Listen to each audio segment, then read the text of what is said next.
నమస్తే, welcome to KTV Telugu. నేను Vasant. Machine 2024 విజేతలు ఎవరో కార్యక్రమంలో ఈరోజు ఆంధ్రప్రదేశ్లో మరొక ప్రత్యేకమైన నియోజకవర్గం గురించి తెలుసుకుందాం.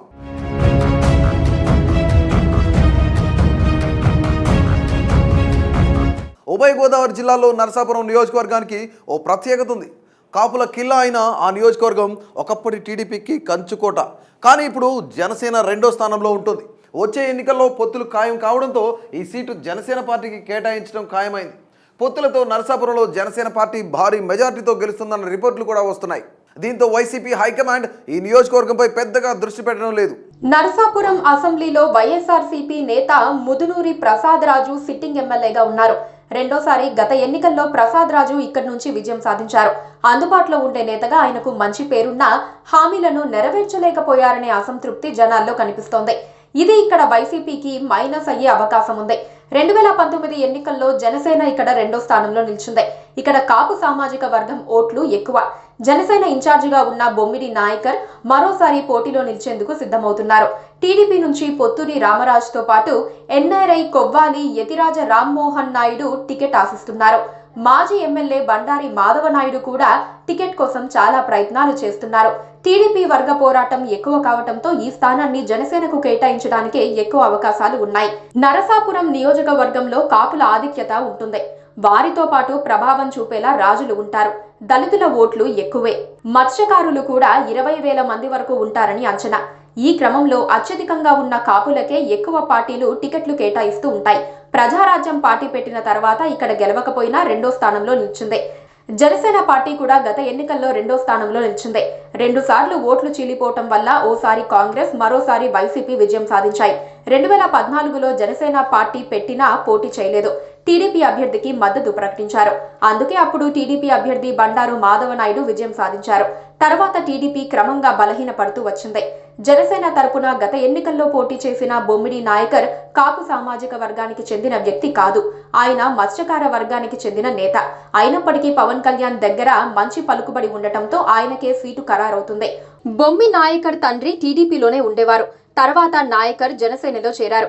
నియోజకవర్గంలో విస్తృతంగా పర్యటిస్తారని, ప్రజా సమస్యలపై స్పందిస్తారన్న పేరుంది. ఈయనపై కాపు సామాజిక వర్గంలోనూ సానుకూలత ఉంది.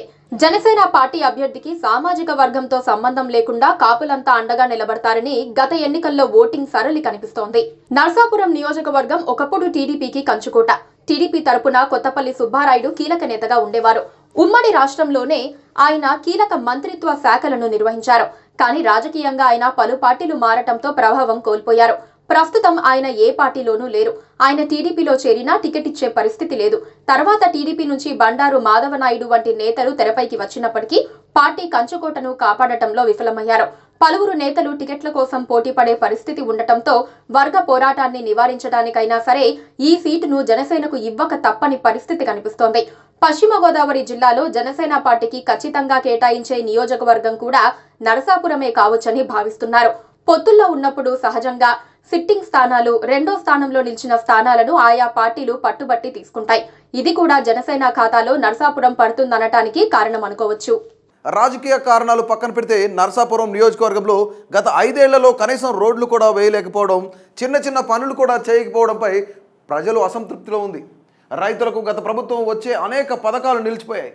ఆక్వా పరిశ్రమలకు ప్రోత్సాహకాలు అందట్లేదు. సంక్షేమ పథకాలు లబ్ధిదారులపైనే ప్రభుత్వం ఎక్కువ ఆశలు పెట్టుకుంది. కానీ అవి సరిగ్గా రావడం లేదన్న కోపం ప్రజల్లో ఉంది. ఎలా చూసినా అభ్యర్థిని మార్చినా మార్చకపోయినా టీడీపీ జనసేన కూటమికి ఇక్కడ అడ్వాంటేజ్ ఉంటుంది.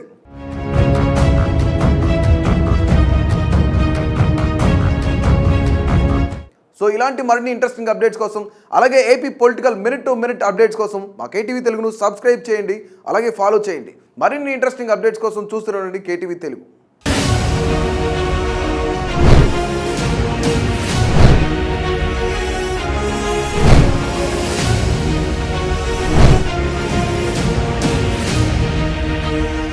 Please subscribe